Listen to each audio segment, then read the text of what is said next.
প্রিয় শিক্ষার্থী বন্ধুরা, এখন আলোচনা করব ঢাকা বোর্ড 2017 সালে যে রাইট ফর্ম ভার্ব এসেছিলো এটি নিয়ে। অত্যন্ত চমৎকার একটি টপিক।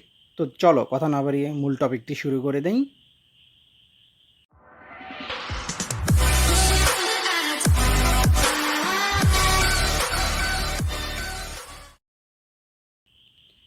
প্রথমেই দেখতে পাচ্ছ road mishap happen in our country almost everyday.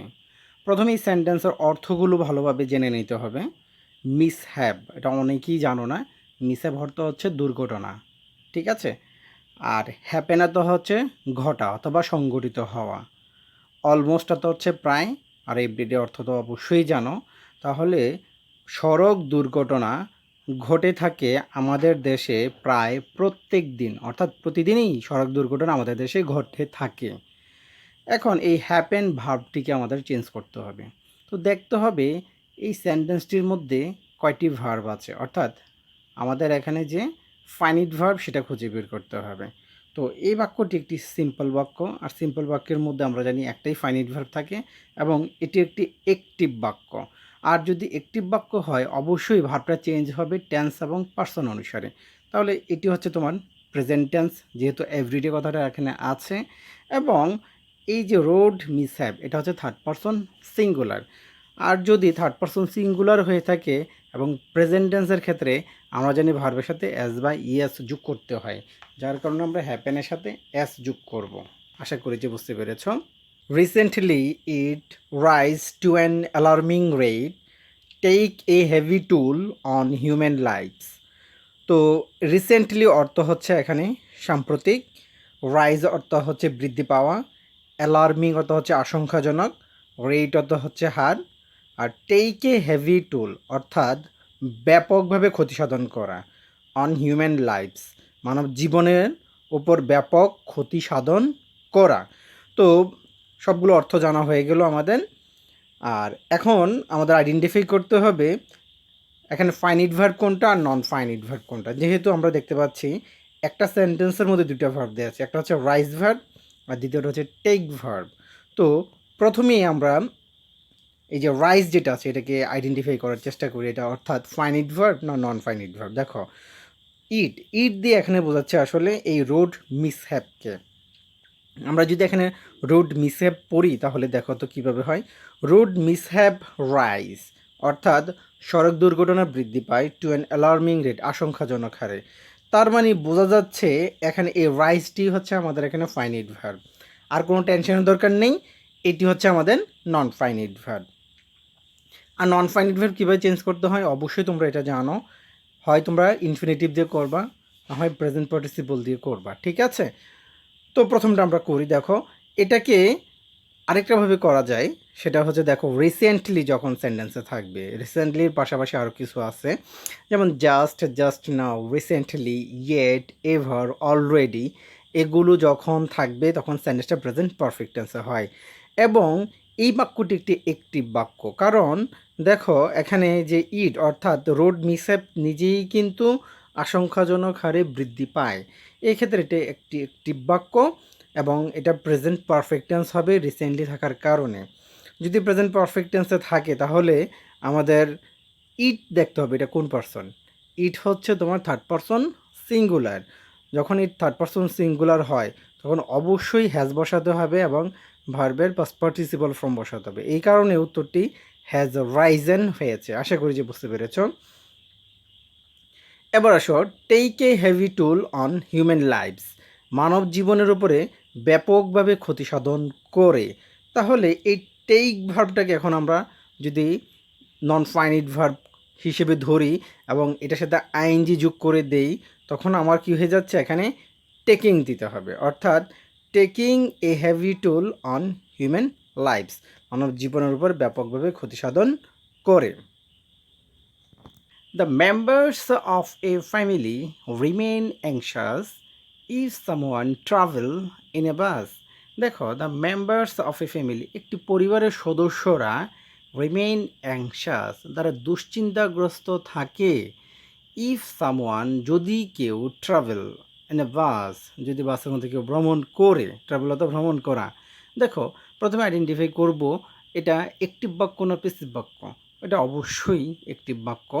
যখন কেউ নিজেরাই ভ্রমণ করে বাসের মধ্যে, তখন অন্যরা কী থাকে? দুশ্চিন্তাগ্রস্ত থাকে। তো এটা একটা অ্যাক্টিভ বাক্য।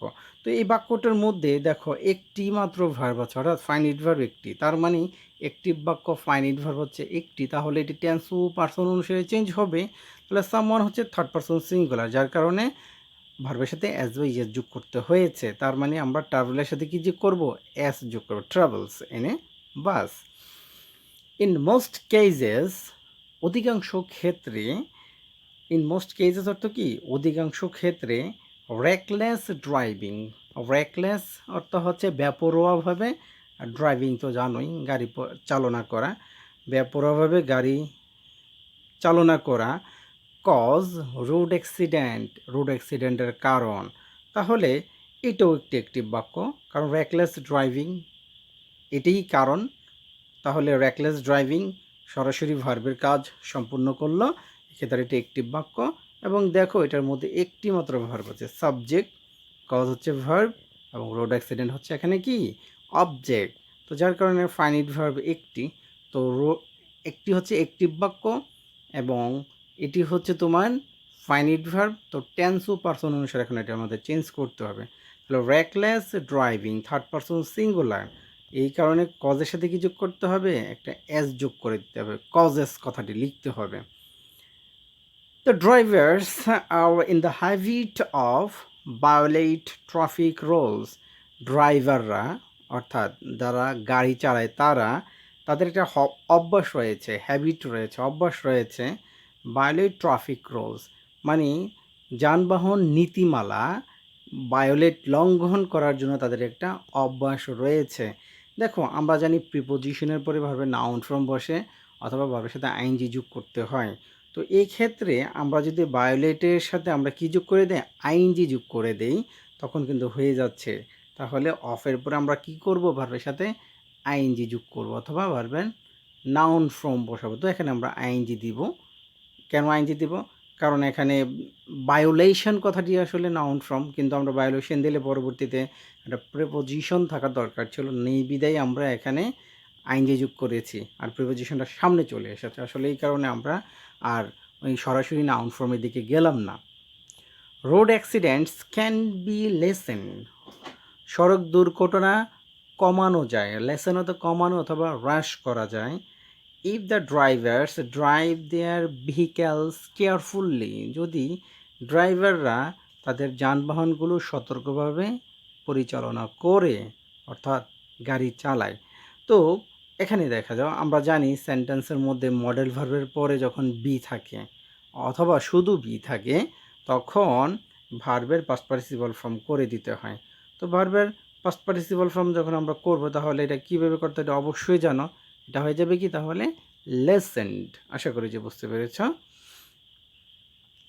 People should be conscious in this respect, মানুষের উচিত সচেতন হওয়া, কনসিয়াস হতে হচ্ছে সচেতন হওয়া, ইন দিস রেসপেক্ট, এই ক্ষেত্রে, ইন দিস রেসপেক্টের তো কি? এই ক্ষেত্রে মানুষের উচিত কি হওয়া? আরও সচেতন হওয়া। হোয়াইল ক্রস দ্য রোড, যখন রাস্তা ক্রস, অতিক্রম করবা অথবা পারাপার হবা, দে শুড বি কেয়ারফুল, অর্থাৎ যখন তারা রাস্তা পারাপার হবে তখন তাদের উচিত অনেক কেয়ারফুল থাকা। দেখো হোয়াইলের পরে যখন কোনো সাবজেক্ট থাকবে না, ঠিক আছে, তখন সরাসরি ভার্বের সাথে আইএনজি যোগ করতে হয়। আর হোয়াইলের পরে যখন সাবজেক্ট থাকবে, তখন আমাদের এই যে এখানে একটি প্রিন্সিপাল ক্লজ রয়েছে, এটা দেখে এটাকে প্রেজেন্ট কন্টিনিউয়াস টেন্স অথবা পাস্ট কন্টিনিউয়াস টেন্স আমাদের করে দিতে হয়। তো যেহেতু হোয়াইলের পরে কোনো সাবজেক্ট নেই, তো সরাসরি আমরা ভার্বের সাথে কী যোগ করবো? আইএনজি যোগ করব। নিয়মটা আমি আরেকবারও বলে দিই, হোয়াইলের পরে যখন কোনো সাবজেক্ট থাকবে না, তখন সরাসরি ভার্বের সাথে আইএনজি বসে যায়, যার কারণে আমরা এখানে কি বসাবো? ক্রসিং কথাটা বসাবো। আশা করি যে বুঝতে পেরেছ। সাম পিপল ট্রাভেল, কিছু কিছু মানুষ ভ্রমণ করে, climb on the roof of the buses and trains, কিছু কিছু মানুষ ট্রাভেল করে থাকে ক্লাইম্ব, চড়ে। ক্লাইম্ব তো হচ্ছে চড়া অথবা বেয়ে উপরে ওঠা। তাহলে কোথায় ওঠে? রুফ, ছাদের মধ্যে ওঠে, বাস এবং ট্রেনের ছাদের মধ্যে উঠে তখন তারা কি করে, তোমার গাড়ি চড়ে। তো এই ক্ষেত্রে দেখো সাম পিপল ট্রাভেল, কিছু কিছু মানুষ। তাহলে দেখো এখানে কয়টি ভার্ব আছে? তো এখানে এই যে ট্রাভেল একটি ভার্ব আছে, ক্লাইম্ব একটি আরেকটি ভার্ব। এখানে এই ক্লাইম্বটি হচ্ছে তোমার নন ফাইনাইট ভার্ব, কারণ ট্রাভেল তো দেখো সাবজেক্টের পরে সরাসরি আমাদের মূল ভার্বটা এখানে দেওয়া আছে।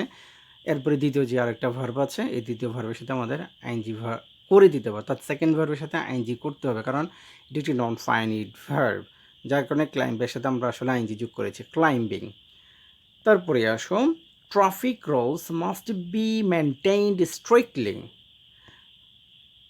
যানবাহন তোমার নীতিমালাগুলো সঠিকভাবে কী করতে হবে, মেনে চলতে হবে। তাহলে মেনটেইন করতে হবে। উইথ এ ভিউ টু, আমরা জানি উইথ এ ভিউ টু অর্থ হচ্ছে জন্য অথবা উদ্দেশ্য, with a view to control road accident, সড়ক দুর্ঘটনা নিয়ন্ত্রণ করার জন্য আমাদের কি করতে হবে, এই যে তোমার ট্রাফিক রুলসগুলো স্ট্রিক্টলি মেনটেইন করতে হবে, মেনে চলতে হবে। তাহলে আমরা জানি উইথ এ ভিউ টু থাকলে সবসময় ভার্বের সাথে আইএনজি যোগ করতে হয়, যার কারণে আমরা ভার্বের সাথে কী যোগ করে দেব, আইএনজি যোগ করে দেব। আশা করি যে সবগুলোই বুঝতে পেরেছ। তো চলো আমরা আরেকবার প্রত্যেকটা উত্তরের কারণ একবার একটু হাইলাইট করে নেই।